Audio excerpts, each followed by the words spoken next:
আমি একটা কথা বলবো যে রাজনীতিতে যে হয় আমি সমর্থন করছি, অবস্থানটাই তো রাজনীতি, সেটাই তো বড় ব্যাপার। হয় আমি এটার পক্ষে, নয় আমি এটার বিপক্ষে। এই যে মাঝামাঝি, এই যে ভালো ভালো তৃণমূল, এইটার ভালো প্রশংসাও করছি, বিরোধিতাও করছি, এই মাঝামাঝি অবস্থানটাই কি আপনাকে ক্লান্ত করে দিচ্ছে, সাফোকেটেড করে দিচ্ছে? একটু ভেবে বলুন। তোমরা কথা বলি, এই পক্ষে আর বিপক্ষে এই দিনটা একদিন ছিল, যেটা ঋত্বিক ঘটক তার অজান্ত্রিকে বলেছেন, আমি লেনিন বুঝি, মার্কস বুঝি, কিন্তু তারপর সব কনফিউজ কনফিউজ কনফিউজ। এখন পক্ষ বিপক্ষ এটা টিভিতে দেখা যায় সন্ধ্যাবেলায়, আর বিজ্ঞাপনে দেখা যায় পাত্রীপক্ষ পাত্রপক্ষ। এখন সবটাই স্বপক্ষ, সপক্ষ, হ্যাঁ, নিজেকে বাঁচাতেই সবাই। Exactly, and that is the, তাহলে নিজেকে বাঁচাতেই সবাই ভালো তৃণমূল হয়েছে। ভালো তৃণমূল খারাপ তৃণমূল, নিজের যে বড় বলে বড় সে নয়, লোকে যারে বড় বলে বড় সে ভয়। এখন লোক কাকে বড় হচ্ছে সে তো সামনে তো দিন আসছে,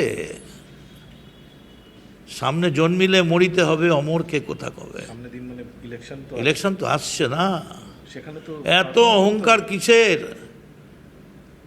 इतना घमंडी मत हो अपनी बुलंदी पर, मैंने सितारों को गिरते हुए देखा, I have seen the stars falling. এটা কাকে প্রশ্রয়টা দিলেন? আমি কাউকেই বলছি না, আমি নিজেকে বলছি।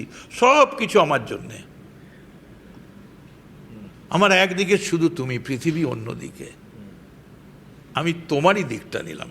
আচ্ছা, এই যে ভালো তৃণমূল খারাপ তৃণমূল, এটা কি কোনো একটা সেটিং? লোকে পাগল বলছে, লোকে পাগল বলছে, লোকে জানতেই চাইছে না। লাইভ স্ট্রিমিং চলছে, পুরো গ্যালারি ফাঁকা। আর আমাদের সময় কলেজ থেকে একটা পাস যদি কেউ দিত কোনো নেতা, প্রিয়দা বা সৌগতদা বা কেউ, মানে সকালবেলা খেয়ে উঠে কত তাড়াতাড়ি অ্যাসেম্বলিতে গিয়ে প্রথমটায় বসবো, দেখবো, আমায় দেখাবে না, লাইভ স্ট্রিমিং নয়। জ্যোতিবাবু সিদ্ধার্থ রায়কে বলছেন, আরে সিদ্ধার্থ রায়, আপনি দেখছি হিটলারের মতো কথাবার্তা বলছেন। সিদ্ধার্থ রায় বলছে, হ্যাঁ, হিটলার স্ট্যালিনের সঙ্গে কথা বলছে। And this was the ambience. বঙ্কিমবাবু ছিলেন। সেই রাজনীতি নেমে গেছে। কোথায় গেল, কোথায় গেল? জুড়াইতে চাই কোথা জুড়াই, কোথা হতে আসি কোথা ভেসে যাই। আমি ফ্রাস্ট্রেটেড। কাউর ওপর আমার কোনো অভিযোগ নেই, কাউর ওপর কিছু নেই।